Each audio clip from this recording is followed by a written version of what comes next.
Dear students, today we'll study the poem The Patriot, which is in the syllabus of ICSE 10 students, and no doubt a very, very important poem for exams point of view.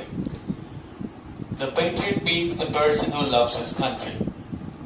And the title is ironic because in the poem the protagonist gets the death sentence, and that's why, and nobody generally gets the death punishment just because he loves his country. Therefore the title is ironic. Now this poem is written by Robert Browning, one of the most famous poets of the 19th century and of Victorian era, and no doubt the most acclaimed, one of the most acclaimed poets of all ages. Now, in this specific poem, Robert Browning has adopted a literary device called a dramatic monologue. Now, this is a literary device in which only one person speaks, and the others are the listeners. They are simply listeners, they do not participate, therefore they are passive listeners. So the form of the poem is dramatic monologue. In this particular poem, the protagonist is speaking. There are so many I's you can find in the poem. That means I means the protagonist, and he's addressing to the readers. So he is the speaker and the readers are the passive listeners who are not participating. It's the opposite of dialogue. In dialogue, more than one person speaks. And in a dramatic monologue, monologue means one, when only one person speaks. So the dramatic device, or the literary device is dramatic monologue. Now let's talk about the themes of the poem. Now the first theme is fickle-mindedness of people. Now what is fickle-mindedness? That means the people who keeps on changing their opinion because of the different circumstances. Now in this particular poem, earlier, the people loved him, they welcomed him, they were throwing roses in the path, myrtles in the path, they were crazy for him, they could do anything for him. But towards the end of the poem, or just 1 year later, they decided to give him death punishment. So the people are fickle-mindedness, and generally this is the behavior of the people. They do not remember the past for a very long time, and they tend to forget the good times and the bad times as well. So fickle-mindedness of the people is one of the main themes of the poem. Second is ups and downs, or the rise and fall in one's life. In this particular poem, the protagonist rose to heights of glory when he was being welcomed by the people. They were ready to do anything for him. He had done something which was so extraordinary for the people, so they were crazy for him. But just 1 year later, he did something, or the people misinterpreted his deed in such a fashion that they decided to give him death punishment. So rise and fall of the protagonist, or rise and fall in one's life, because life is also full of ups and downs. We have great examples in the history. There are so many leaders who were acclaimed and loved by the people, but finally they were given the death punishment. We have a very great example of Julius Caesar in history. He was a great ruler of Rome who rose to heights, and under him there were 3 continents that he was ruling over. But finally he was brutally assassinated by somebody who was so close to him. So rise and fall in one's life is another theme of the poem. The third theme of the poem is faith in Almighty. The poem ends in an optimistic note. Although the protagonist is given death punishment, he was killed also. But he is hopeful that he is going in the hands of God and he is safer. So he is showing his great faith in the God, in the Almighty. So these are the main themes of the poem. Now we'll go stanza-wise, the explanations. Now this is the first stanza of the poem. It was roses, roses all the way, with myrtle mixed in my path like mad. The house roofs seemed to heave and sway. The church spires flamed, such flags they had, a year ago on this very day. Now, it was, first of all, let me tell you, it's talking about the past. It's talking about the time that happened exactly 1 year ago. The incident that happened just exactly 1 year ago. Now, it was roses, roses all the way. That means the way he was walking, it was quite scattered with roses. That means he was coming from somewhere. He was coming from doing something great, something extraordinary, something substantial that people are welcoming. Just like when any Indian team, especially the cricket team, wins and it comes back, people welcome the team like they have gone crazy. In the same fashion, it is the protagonist of the poem who is coming from somewhere, is entering into the streets, and people are quite happy. They've already thrown roses on the way, and the roses are quite mixed with myrtle also. Myrtle is a kind of a shrub, it's an evergreen shrub. This is also used to welcome, just like roses. Now, mixed in my path like mad. People were crazy. They were quite mad to welcome him. They were so impressed by whatever he had done that they could do anything for him. The house roofs seemed to heave and sway. The street on which the protagonist was walking, on both the sides, he had some stories, some buildings. And on the roof of those buildings, the people were gathered. They want to have a look at him. Therefore, they had gathered to have a better look on him. They were gathered on the rooftops and they're looking towards him. And they were so crowded, the roofs of the houses were so crowded that it seemed that they're heaving and swaying. Heaving means to rise. Heave means to rise. So as if the whole buildings were rising and falling down, and swaying means side to side motion. So it was not the house roof that was heaving and swaying, it was the people who were crowded over the roofs who were heaving and swaying. That means it shows that people were crazy and they just want to have a look at him. The church spires flamed such flags they had. The church spires were quite attached with the flags, and the flags were red in color, therefore, and they were shining because of the sun rays falling on them. So the church spires, the minarets of the church, they were flame. It seemed that they were on flame. Why? They were not literally in flames. Why? Because the flags that were attached into spires, they were red in color, and it seemed, now this is only done just to welcome the great hero who were coming from somewhere and who had done a great deed. So the church spires seemed to be on flames. A year ago on this very day, he's talking about the incident that it happened exactly 1 year ago, and people were so mad and crazy for him that they could do anything for him. This was the first stanza. Now let's go for the second stanza. Now the second stanza says, the air broke into mist with bells, the old walls rocked with the crowd and cries. Had I said, good folk, mere noise ripples, but give me your son from yonder skies, they had answered. And afterwards, what else? Now this also happened just 1 year ago, and the poet says, in fact the protagonist says, the air, the whole atmosphere, air means the whole atmosphere was quite filled with the bells, the church bells. And people were welcoming him by ringing the bells, and it is all for welcoming this great hero who was coming from doing something great. The old walls rocked with the crowd and cries. The walls must be old, and they were shaking, they were rocking because of the great crowd and the shouts of the crowd. Now they were shouting because they had gone crazy to welcome the great hero, and therefore they were shouting, and because of the great shouts, the old walls were rocking and shaking. Now had I said, the protagonist says, had I said, that means he did not say anything at that time, but in case he had said, good folk, mere noise ripples. Good folks, my good people, folk means people, mere noise ripples. You are simply shouting. I do not need the rippling of your noise. I do not need the echoing of your noise. But give me your sun from yonder skies. I need the sun. Now, sun is the symbol of permanency. He said, I need your permanent support. I do not need this temporary shouting. I need your permanent support. Yonder means he's indicating towards the sky and says, give me that sky. Give me the sun from that sky. I do not need a temporary thing like shouting and not noise, not creating noise. I simply want the sun, which is a symbol of permanency. That means I need your permanent support. And give me the sun from that specific sky. They had answered. Now he did not say anything, but in case I had said this, they would have answered. And afterwards, what else? That means they are so crazy for the protagonist, they are so crazy for the deeds he had done, that they had said, we'll definitely give you the sun. But what do you need after that? Please tell us. We will give you that also.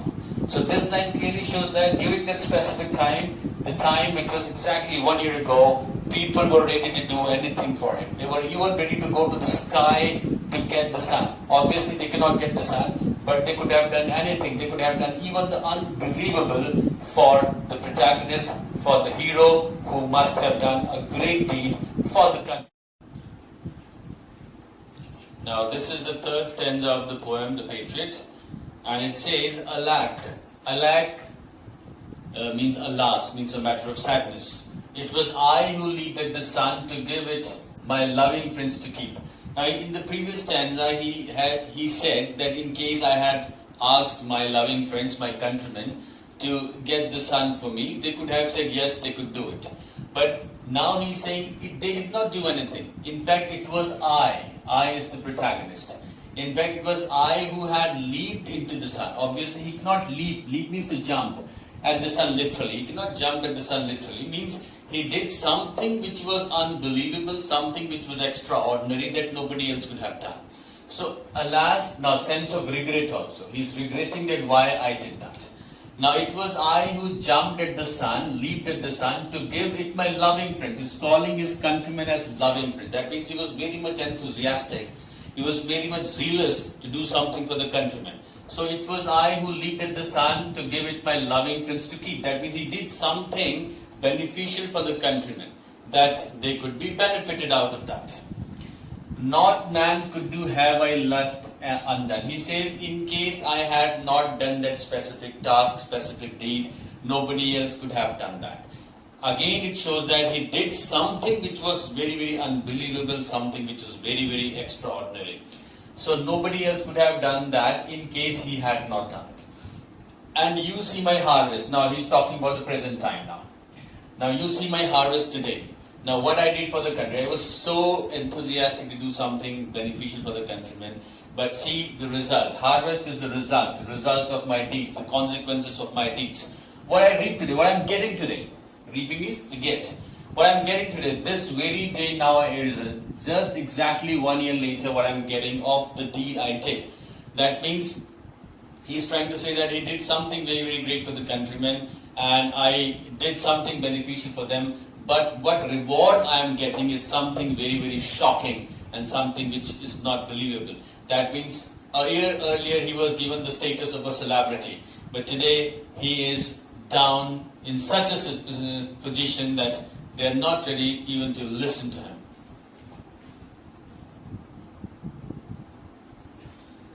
This is the fourth stanza. There's nobody on the housetop now, just a palsied few at the window sit. For the best of the sight is all allow at the shambles gate, or better yet, by the very scaffold's foot I trow.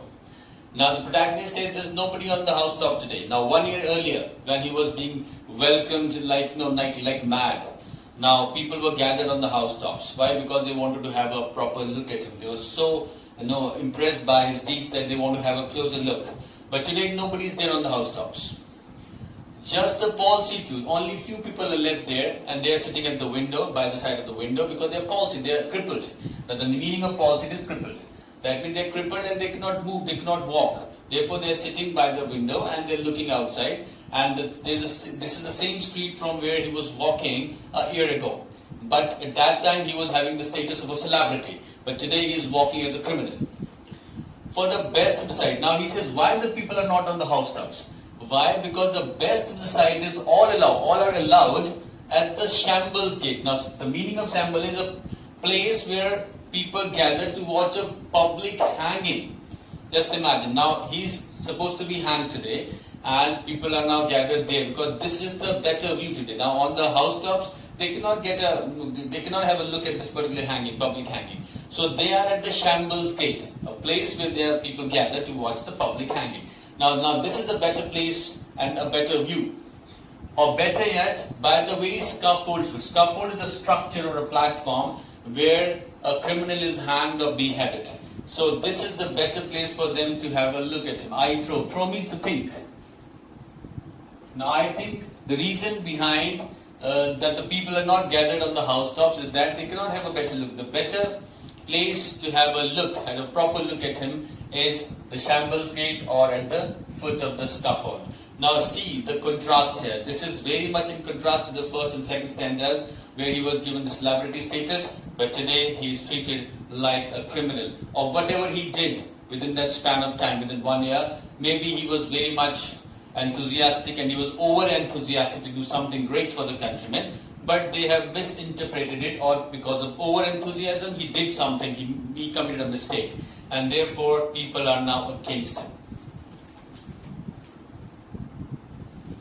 This is the fifth stanza of the poem. I go in the rain and more than needs a rope cuts both my wrists behind. And I think by the feel my forehead bleeds. For they fling, whoever has a mind, stones at me for my ears misdeeds. Now the poet seems to be quite sad. He says, I is the protagonist. I go in the rain. Now he's being taken to the scaffold to be hanged and taken as a criminal. It is raining and more than needs. He says more than required. A rope cuts both my wrists behind. That means his wrists are tied behind and they are tied so tightly that it's bleeding, although it is not required. He says more than needs. It is not required that his wrist should be tied because he's not going to run away anywhere. But this is how the criminals are taken. And they are tied so tightly that his wrists are bleeding. So see the pathetic condition. A year later and the year after.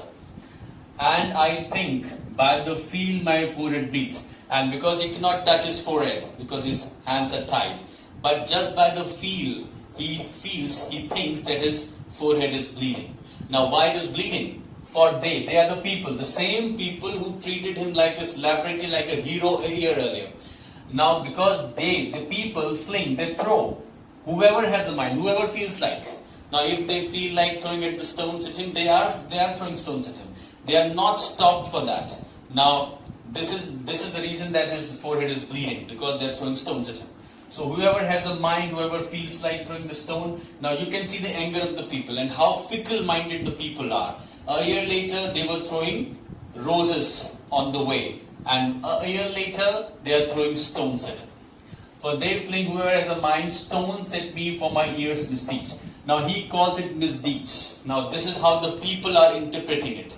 Now it's not clearly, it's a bit ambiguous here because it's not very much clearly mentioned what kind of misdeeds is talking about. Maybe he did something wrong, maybe his deeds are taken and misinterpreted by the people and that's why he's being hanged today. But he says, whatever the reasons, today I am facing these kind of consequences, although I was over enthusiastic to help the people, to get something good, to give something good to the people. But the condition is quite pathetic now, a year later.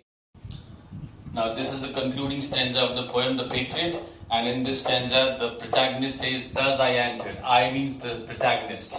Thus I entered and thus I go. You can see the contrast in the very first line. He says, thus I entered. 1 year earlier, the way he entered was quite different than the way he's now going today. 1 year earlier, he was being treated like a hero, like a celebrity, like a great personality. But today he's being taken like a criminal. Now, you can see the change here. 1 year earlier, people were throwing roses at him, but today they are throwing stones at him. So this is how it happens with the people sometimes. Ups and downs, the rise and fall in one's life. Now this proves the theme of the poem as well. Now thus I enter and thus I go, going to be hanged. Then he says, in triumphs people have dropped down dead. This is again a very important line where the protagonist says in triumphs and victories. Now he feels that although he has been given death punishment by the people, but he is still a victorious man. Why? Because he stood for his rights. Although the people have dropped him down dead, now they have decided to give him death punishment, but even then he feels that he is victorious because he feels that he has not done anything immoral or unethical. He stood for the rights and he did whatever he believed was right. So it's like a victory, although in defeat. Now then he says, paid by the world, what dost thou owe me? Now, God might question. He says, when I leave the portals of earth and go to heaven, when I'll enter into heaven, I'll meet God. And God is going to ask me a question. Paid by the world. He will say that you're already being paid by the world. The world has already paid you by your misdeeds, by whatever sins you must have come, because everybody in the world commits some or the other mistakes, some or the other sins. So the world has already paid for the misdeeds you have done. What do you owe me? Does means do, thou means you. The meanings are written here. So you've already been paid by the world. What do you expect from me? This question might be asked by God when I enter into heaven.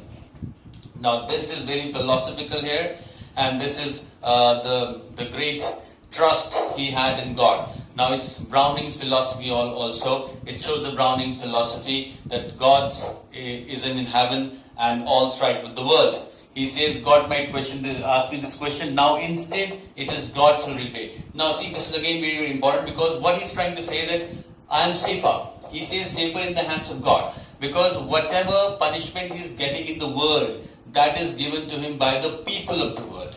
And people of the world can never be perfect. Now whatever decisions they give the decisions by their own perception. The way they perceive the things, the way they interpret the things. They may be right, they may be wrong. So here he believes that he's right, but the people believe that he's wrong.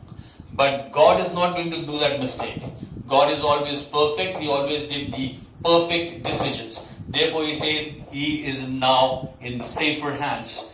This is how the poem ends, in a very, very optimistic and positive note. Although the protagonist is given the death punishment, but still he is hopeful that the moment he will enter into earth, he will be in the safer hands. And moreover, because he's already been given punishment here in the world of all the deeds, of the misdeeds he has done, he will not go to hell. In fact, he will go to heaven. He will live with the God, and he will be safer there, because God is going to treat him like a hero, and he will never give him a wrong decision. Now, this was all about the poem. Now I'll go for the literary devices that are used in the poem. Now let's talk about the important literary devices that are used in the poem, which are important for exam's point of view, because literary devices or figures of speech can be asked in the examination. Now, first of all, the poem is a dramatic monologue. I told you when I explained the poem that the device that Robert Browning has used here is of dramatic monologue. Dramatic monologue is a kind of a device where only one person speaks and the others are passive listeners. It's opposite of dialogue. In dialogue, more than one person speak, but here only one person speaks and the others are passive listeners. They do not participate in the conversation. Now the second is alliteration. Alliteration is a kind of a literary device or a figure of speech in which the consonant sound is repeated. Now you can see the example of myrtle mixed. Now the consonant sound m is repeated. Here the consonant sound k is repeated, crowd and cries. And this is a very good example of alliteration. Drop down dead. The consonant sound d is repeated twice. Now the next literary device is metaphor. Metaphor is a kind of device where two things are compared. Like here, sun. The meaning of sun here is permanency or immortality. Where when he was asking the countrymen that he wants that they should get for him the sun. So sun is a symbol, or the metaphorical meaning of sun here is permanency or immortality. Now my harvest, my reap. Now my harvest or my reap means the consequences, the results, the rewards of his deeds. So the metaphorical meaning of my harvest and reap is the consequences or the results or the rewards he's getting because of the deeds he has done. Now personification is another literary device used in the poem. Personification is when you compare a living with non-living. Now when the non-living is treated like the living, the house roofs seem to heave and sway. Now house roof is something which is non-living, and they seem to be heaving, rising and swaying, making side-to-side motion. So it's not the right house roofs that are doing it, because they are not living. So this house roofs are personified. Now imagery is also used. There's so many images we can have in the poem. In the very beginning, we imagine that a year earlier he's walking in the same street and people are throwing stones at him. Images when we can see the spires are quite flamed because of the flags, and we can imagine that it's raining and people are throwing stones at him. His forehead is bleeding. So there's so many images, and they're contrasting images also. When we remember that he's being, people are throwing roses at him and now they're throwing stones at him. So imagery is also profusely used in the poem. Now let's talk about the rhyming scheme that is used in the poem. The rhyming scheme that is used in the poem is A, B, A, B, A. Now let me tell you how you have to find the rhyming scheme. Now you have to see the last word of every line, and this is how you have to make it. The last word of the first line in the first stanza was way, so we can give the name as A. Mad is not rhyming with way, so we will give it the name as B. Sway is rhyming with way is A. Hand is rhyming with mad, so we'll give him the name B. And day is rhyming with way and sway, so it's A. So A, B, A, B, A. So A, B, A, B, A is the rhyming scheme used in the poem. So So these are the different literary devices used in the poem, and I hope you must have understood the poem. In case you have some problems, you can rewind and you can again see that. And thank you so much for watching.